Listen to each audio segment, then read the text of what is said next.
Anambra. My name is Chidima Orango. Of course, it's the TGIF edition. You're welcome. All right, we are going to start with the press review this morning, but after the short break, you get to meet our reviewer, and then we'll go straight into discussion. Stay with us.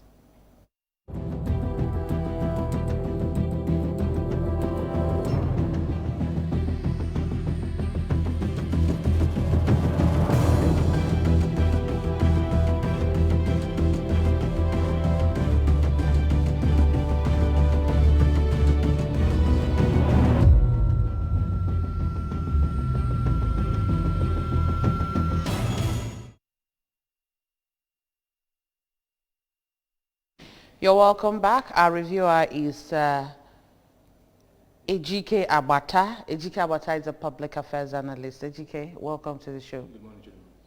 All right, quickly, let's start with the stories on ABS website this morning. The very first story we have on our website is 2022 International Nurses Week. Nurses, midwives seek improved welfare, better conditions of service. Anambra Environment Commissioner Odimegu tax hospital on proper medical waste disposal. Archbishop Anowere urges Christians to uphold faith in God. Saludo interacts with Anambra stakeholders in Lagos, restates resolve to liberate state from criminals. All right, let's start with that last story, talking about the governor going over to Lagos to meet with Anambra stakeholders. It's a good thing. There won't be that opportunity of them coming down to the east to meet with the governor, so he had to take his projects to them in Lagos. Probably you also visit other states of the federation where in the Anambra reside, and it's good to also reassure them on what he's doing and what he intends to do as regards insecurity in the state. Anambra State is not. This is not who we are. What we are experiencing presently is far from what the Anambra are known for. So, for the governor to go to Lagos State and assure them, it will give them an understanding of what the governor intends to do, and also make them see the need to always come back home and also come home to invest. Because if we have half of the investments of the Anambra in Lagos, if we bring them home, it will go a long way to develop our state more. So it's a good move for him. Okay. Still on that, let's also see what the Anambra State Environment Commissioner said. It's taxing hospitals in Anambra State on proper medical waste disposal. It's very, very important. Very, very important, especially for those who manage the waste themselves. I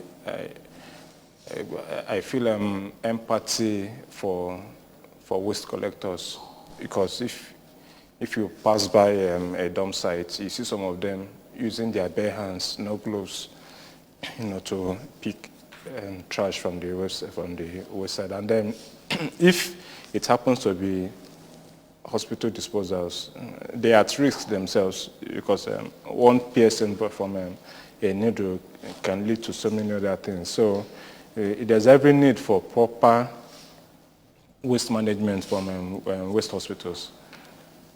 All right, quickly, let's go back to the first paper under review this morning.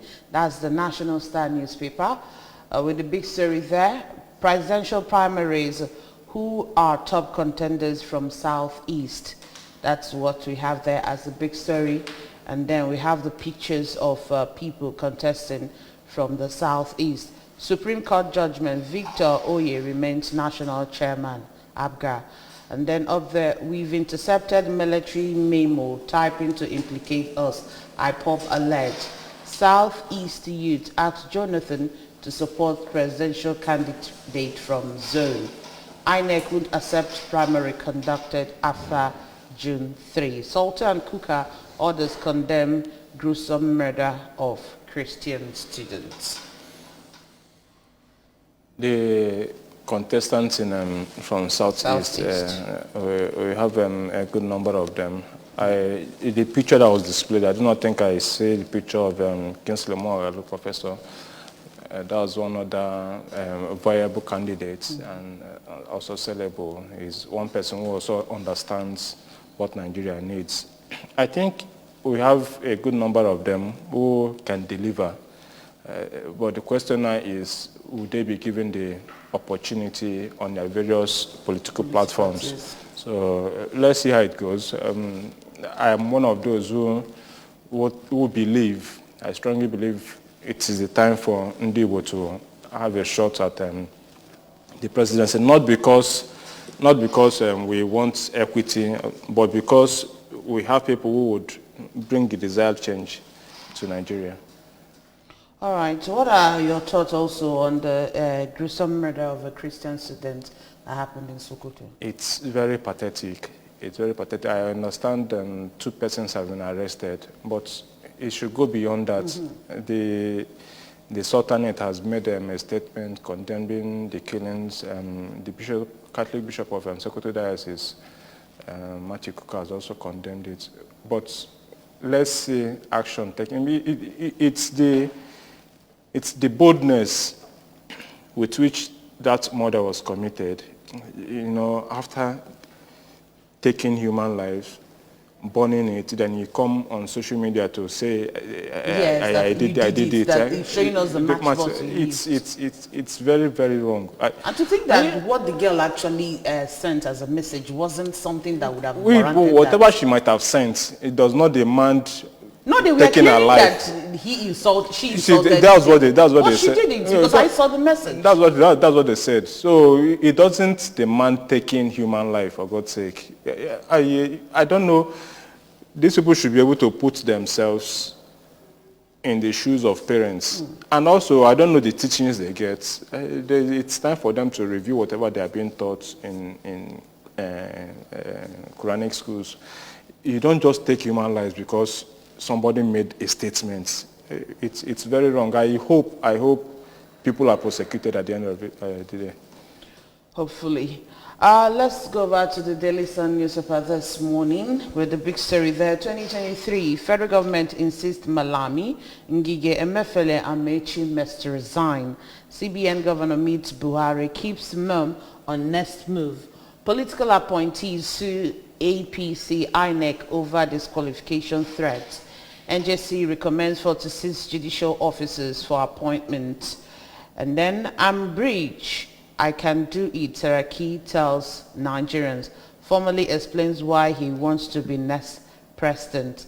Court to hear his suit against EFCC, ICPC, others, July 27. Again, Buhari appeals to ASU to call off strike. PDP under fire for dumping zoning.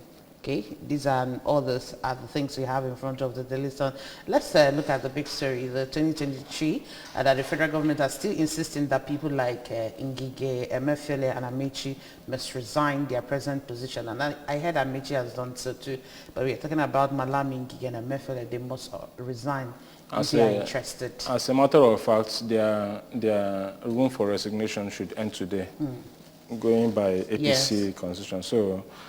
For me, I knew somebody like Ngige won't take that instruction lightly. There's no way he would just resign his position. I've always known that. So, and I know there will be court cases because according to the constitution, I think it's 3 months before election or thereabouts for them to resign.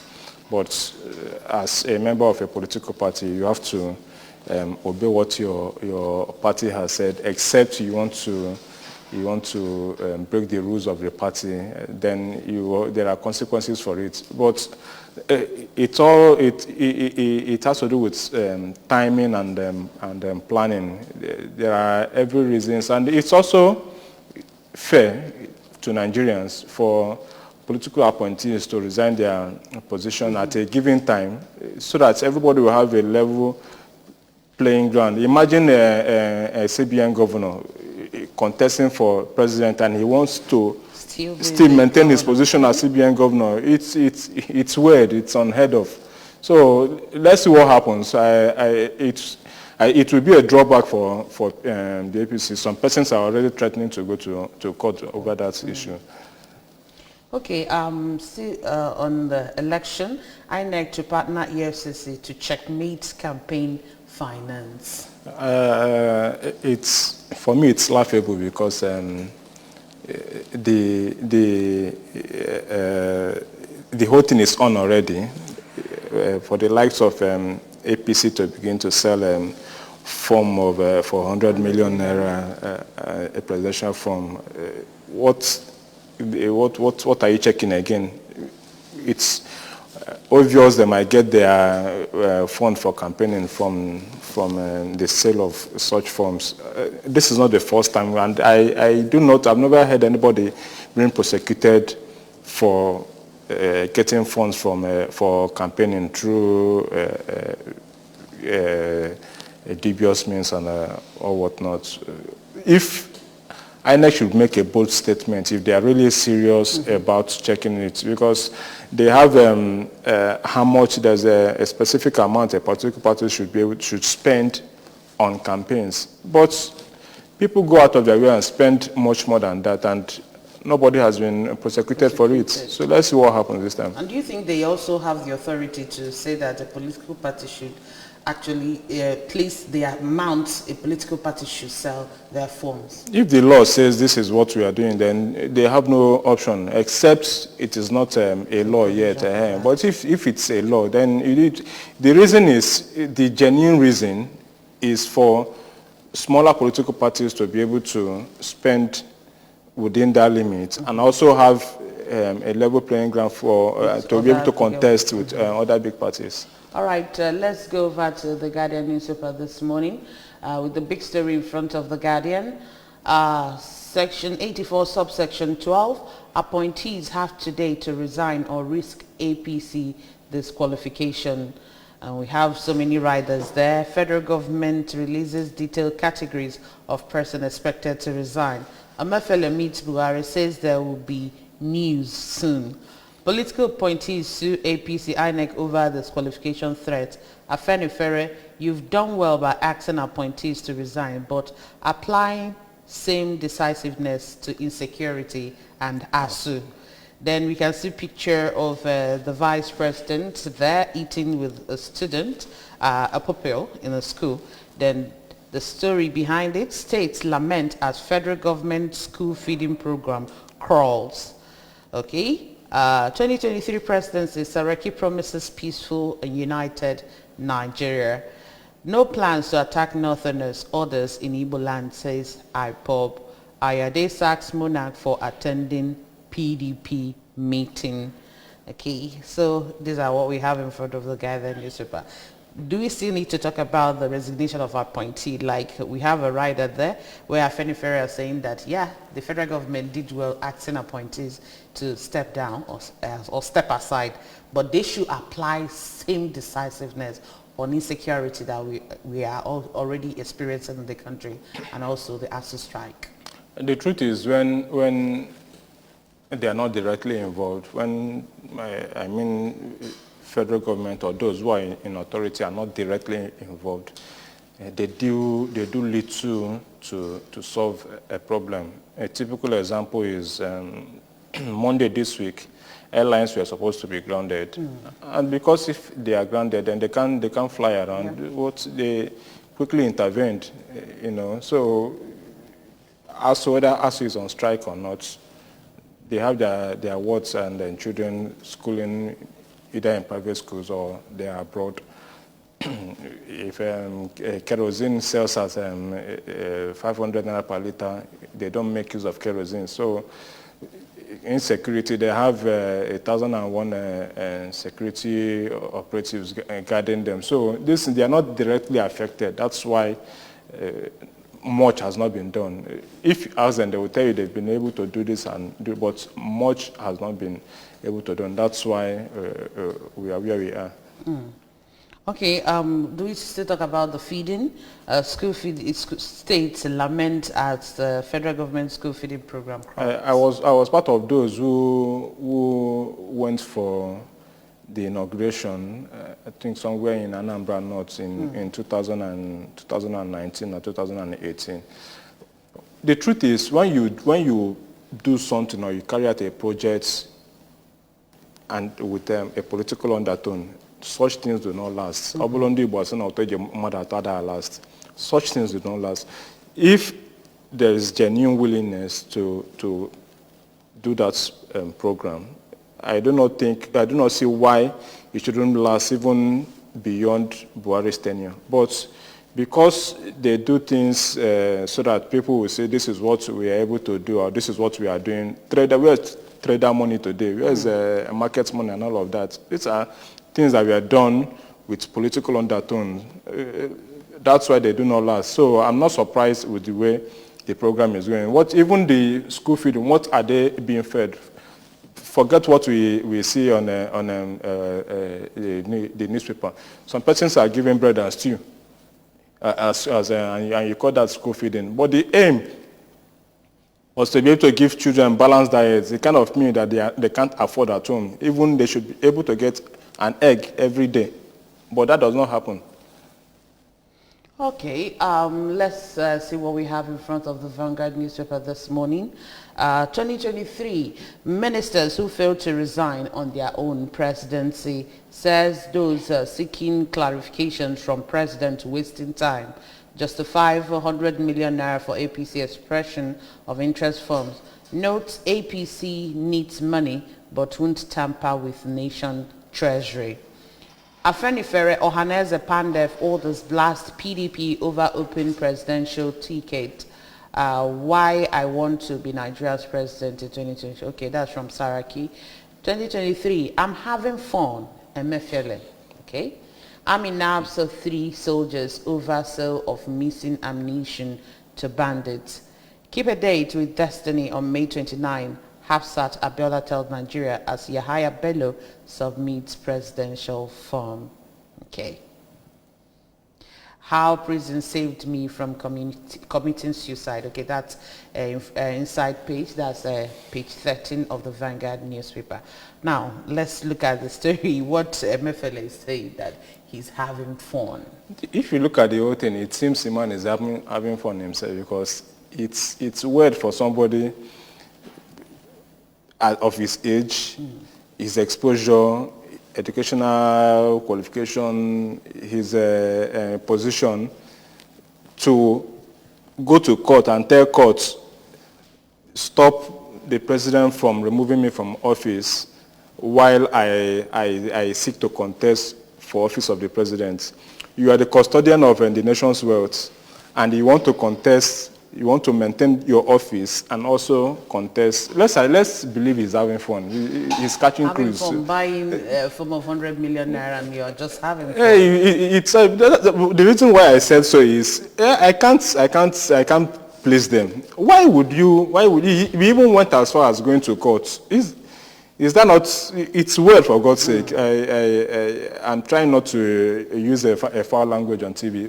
It's weird for him to go to that extent.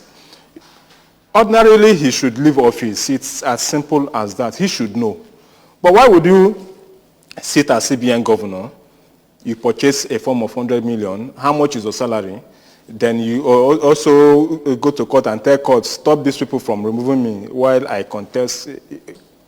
It's fun. And stressing the electoral umpire because they are looking for a way to remove or to take away sensitive materials from CBN. Of course they should, because you can't keep your materials with somebody who also has interest in the election. It doesn't make sense. The problem now is if they remove it there, where else would they take you to? But they should be able to come up with an alternative as soon as possible. All right, Afenifere Ohaneze Pandef and others blast PDP over open presidential ticket. It's very unfortunate. Ndibo has remained loyal to PDP even when they've not really gotten much from the party. But the party which they also joined in forming. But now that they've given support to every zones that have contested for the presidency, and now that they've asked for them to be supported, the party decided to throw it open. It's not all bad for them yet. They still have an opportunity for them to clinch it, but not zoning it to the south is a blow. It's more like a betrayal to them. I wonder what or how many votes they'll be able to garner if they continue, if they insist on throwing it open. I wonder how many votes, because PDP has always gotten a high number of votes from the southeast. They remain loyal to the PDP, and it's only unfortunate that they've refused to return that loyalty. Okay, let's see what we have in front of the Punch newspaper this morning. 2023 presidency, Jonathan submits APC form. Today, Emefiele shuns resignation calls. CBN governor entitled to stay in office 30 days to general elections. Ozokeme. Adamant appointees to APC, INEC, Yahaya Bello submits nomination form. Buhari resignation order to save APC candidates from loss. Presidency. And then we have the inadequate database threatens SIM-NIN registration. NIMSI admits deficit. Despite 129 billion naira intervention loans, agric imports hit 2.7 trillion naira. INEC says 1.4 million online registration invalid. Buhari signs anti-money laundering counter-terrorism bills. ASU, VC feared delayed admission process, student protests spread. And then we also have other stories there. We are talking about talks attack Ondo female aspirants and supporters, several others injured. Lagos land grabbers kill 4-year-old. Father demands justice. So,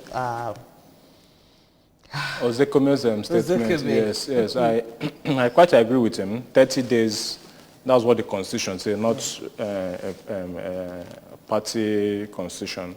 The Constitution says 30 days, yes. But for somebody who is holding a sensitive office like that office, and in fact, that office, for the moment he even lost the idea of contesting, was the moment he was supposed to have stepped aside. It's for the sake of morality, he's not supposed to be there at this moment. And that office, that's why there's every need for us to keep reviewing our laws.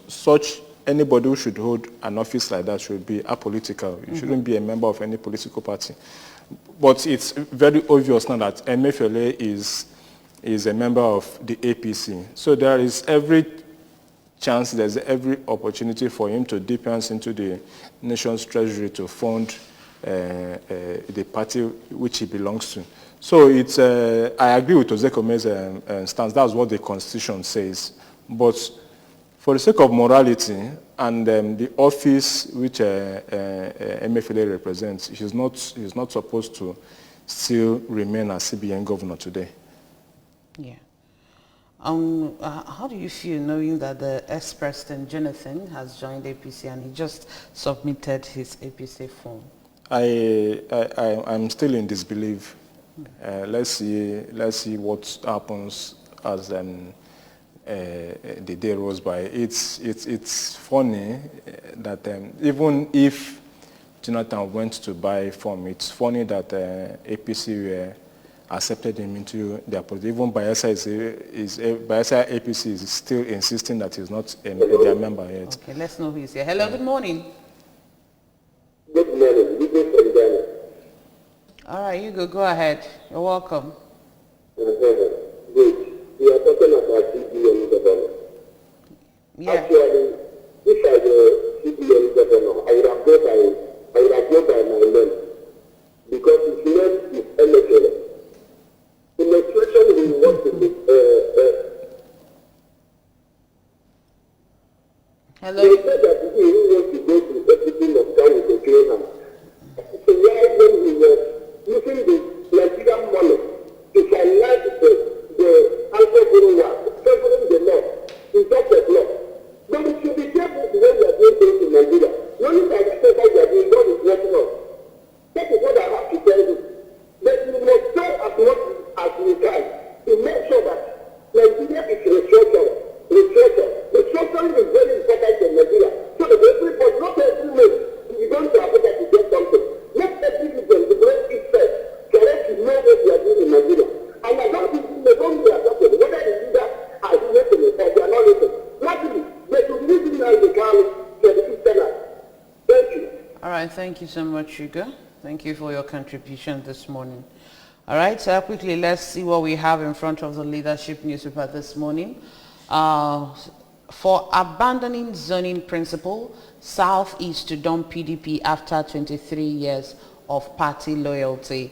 South leaders Keek says party has dug its grave. Atiku, Wike, Anyim, Obi, Emmanuel intensify consultations. I will be a bridge between North and South, Saraki declares. Then we still have there, ISIS releases video on execution of 20 Nigerians in Borno. Odile retires from Supreme Court, backs restructuring. And then we are still, okay, just like you said earlier, Jonathan, not yet registered member, Bielsa APC insists. Fuel scarcity, federal government faults Ipman's 500 billion naira bridging claim. Ewuga's pilot daughter, 11 others die in plane crash in Cameroon. Okay, these are the things we have in front of the leadership newspaper this morning. Back to what you're saying about Southeasterners being loyal to PDP as a political party for the past 23 years. Yes, it goes to show, like I said before, it's not as if they've really gotten any, aside being Senate presidents, which under Obasanjo was mostly controversial. I can't remember any PDP member at that time or Senate president who stayed out his tenure, except under Ekweremadu, and we all knew how he came to become the deputy Senate president, not even Senate president at this time. So it's unfair for PDP. They should be able to listen to the voice of the people. The voice of the people is said to be the voice of God. Every or most regions have said, give this thing, they give it to the Southeasterners, and let's see what they will come up with. And like I said also, it's not as if they were demanding it for the sake of fairness or equity. No. They have people who will be able to deliver on the job.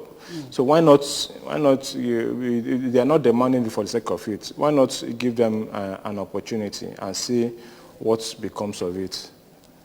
Okay, then the fuel scarcity. Federal government faulting Ipman's 500 billion naira bridging claims. Well, when we see cities like Abuja, we are having queues already at the filling station, people scouting for fuel. I mean, this is a country where we have crude in excess, but each time we keep talking about scarcity of fuel. They've really not told us what's happening in that sector. It wasn't like this some 5-6 years ago. All of a sudden, we are beginning to have fuel queues, and Ipman is now demanding for a whopping 500 billion naira for them, while ASU is asking for 200. Where will all these monies? Of course, even not be surprised that these monies may have been allocated, but it didn't get to the end users. And we cannot continue like this. It's fast becoming a problem that keeps occurring every year. We keep having issues with fuel every year. And we are not, even the Minister of State for Petroleum, he doesn't seem to have the capacity to run that office. If not, these things are not what we should be experiencing. We need fuel not just for transportation. We need fuel to run businesses. We need fuel to run our homes and all of that. But the more we keep having fuel scarcity, the more we keep getting adulterated fuel, which either causes explosion or damages machinery. So whatever it is that they are doing, they should come and, if they had an agreement with IPMAN, they should meet their own part of the agreement so that Nigerians will be able to enjoy a supply of fuel. Okay, the next paper is the Nigerian Tribune. We're still talking about the alleged blasphemy, outrage over killing of female students in Sokoto. Police arrest 2. Governors meet Khan. Sultan Kuka wants perpetrators brought to justice. 32 states, 233 local governments risk flood disaster. Federal government warns INEC to adopt manual electronic transmission of results. Federal government licenses 2 new private universities. And then varsities now to decide 30% of curriculum, NUC. Up there, we can see Ngige hopeful of fruitful end to strike as ASU, SANU, NASU, NAT, NLC meet federal government team. 2023, SGF writes ambassadors, heads of parastatals, others with political ambition to vacate seats. And I don't know where others are running to. I'm running to the villa. This is from Tinubu. My ambition is to fill gaps left behind by Buhari, Fayemi. Okay. Let's start with the story of federal government licensing 12 new private universities, but then on the public universities we have, they're having problem with funding them. The federal government is shooting itself in the foot. The more you keep licensing or giving out licenses to private universities, the more it's more like if we can't do it on our own, let's give it out to other people. But there must be public universities. Come what may, there must be public universities. So I don't know if it's the taxes they get from private universities or just lack of commitment or political will to run public universities, because the number of private universities is almost at par with the number of public universities. And if they continue with this trend, soon we'll have much more private universities than public universities. And the private universities, they don't even get on the part of federal government, they don't do the proper inspection as to the courses and the facilities that they have in such universities. In some cases, you hear that so and so number of private universities has been shut down for lack of accreditation. So, federal government should.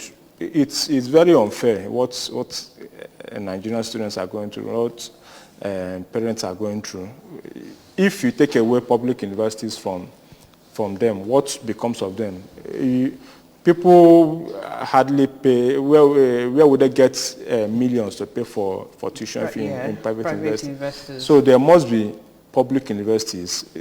Even the amount that is being paid, some persons are not able to afford it, but they still, strive and then deprive themselves of some pleasures so as to be able to see their children through school, and you are beginning to take that opportunity away from them. It's not fair. Next is Daily Trust newspaper. Ahead of APC PDP primaries, Naira crashes further as aspirants mop up dollars. USD sells of 595 Naira at black market as demand spikes. Experts predict dark days. BDC operators blame politicians. Nigerians can have heart attack. I'm having a lot of fun. Emefiele. INEC moves relocation of sensitive materials from CBN. Petrol agency counters marketers says 58 billion naira paid in 6 months. Bauchi Emir denies endorsing Osinbajo. Kaduna councillor arrested with AK-47 near kidnappers' den. a counselor. He even chased some people away with dogs and dogs. We are talking about a counselor. If he starts at this trend and then he happens to become chairman or an SA to the governor, what then will happen? There's infiltration everywhere. And Nigerians keep talking about small arms and light weapons. No. What we have are they are no longer small arms. Like we have the AK-4, you don't categorize AK-47 as small arms or pump actions as small arms. These are what we have, within Nigerians, such that in the wrong hands, of course, such that you begin to wonder how were they able to acquire such weapons if they were brought in. What's the role of the customs and the immigration officers at the borders? Let's hope the said councillor will be prosecuted so that we begin to nip such things in the bud. If he's a member of any terrorist or bandits organization, they should be made to speak so that we know their sponsors and how they go about their activities. All right, in front of the Daily Independent, we have manufacturers insist on bailout funds. They are worried over forest shortage and also production cost. That's what we have in front of the Daily Independent this morning. We also have 445 local government areas in 32 states at risk of heavy flooding. Federal government warns. Over 20,000 Nigerian women, girls stranded in Mali. This is coming from NAPTIP. I think we should start from that. We keep hearing such news. I even heard one of the traffickers was arrested. Yes. It seems, of course, if you are fighting crime, the more ideas you come up with, the more sophisticated the traffickers and or criminals become. So those who are the authorities should be able to be proactive and know what possible opportunities traffickers or criminals are able to explore. Because if the more they arrest them, the more they become emboldened to continue with the crime. And then people, not just ladies or girls, young people should be able to understand that there is always calamity at the end. Yes, one or two persons may have gone and succeeded. Well, what happens to hundreds of others? Some people don't even make it to wherever they are being taken to. Some of them are cast at sea. Some of them die in the desert. And horrible experiences. It's not worth it, for God's sake. Nigeria may be very in their strengths, but leaving the shores of your country to embark on a journey where you don't know what will be the outcome, it's not it doesn't pay at all. All right, let's see what we have in front of the New Telegraph and the Nation newspaper this morning. Let's start with the New Telegraph. Remittance, Nigeria tops Sub-Sahara Africa with $19.2 billion as World Bank projects $630 billion year-end 2022. Naira falls to record 596 Naira per dollar at parallel market. 2023 presidency, Clark orders betrayed Southeast, says Carlo. And then keep a day to destiny on May 29, says Hafsat Abiola. Senator's daughter, 11 others die in Caverton plane crash. Ibuprofen could worsen back pain. This is study. And let's see what we have in front of the Nation newspaper this morning. Protesting students block highways. ASU adamant after talks. Tambuwal Sultan condemned lynching of female student. Retirement of justices depletes Supreme Court. Expect flooding nationwide. Agency alert Nigeria. El Rufai, Kaduna delegates pledge support for Tinubu. Mefele meets Buhari as SGF clarifies quit notice. And then APC backs African economy with $2 billion facility. Okay. First, let me say that whether Emefiele is still contesting or not, INEC should take away every of its materials from the CBN because it's obvious now they are dealing with a member of the APC. I also want to commend Tribune because it seems to be the only newspaper that used that story of Deborah on its banner headline. Sometimes we should do away with politics when we have an issue at hand. Or every other newspaper keep talking about 2023 and or whatnot. Tambuwal and as governor of Sokoto State condemning, they should go beyond condemning. Let's see people prosecuted. Let's make sure such things does not happen in the future. Let's reorientate. Because this thing was not carried out it was carried out by students. You can imagine bringing down your classmates, as it were, over a statement that was made on a WhatsApp forum. It's very, very bad. Let's hope and believe that such things will not happen again. All right. What's your advice to people living in flood-prone areas, seeing that we are being alerted that there will be flooding nationwide in 32 states rather? This is not the first time we are hearing such, and government used to be proactive by providing safe havens for people. They evacuate them. I think the story shouldn't be different now. They ought to begin to look for places or where residents will be camped, so that when the floods come, there won't be loss of lives and then properties. All right, and then we want to say a very big thank you to you, GK, for joining us this morning. Thank you. Well, that's it on Press Review this morning. Thank you so much for joining us. I'll see you again at the other side. Stay with us.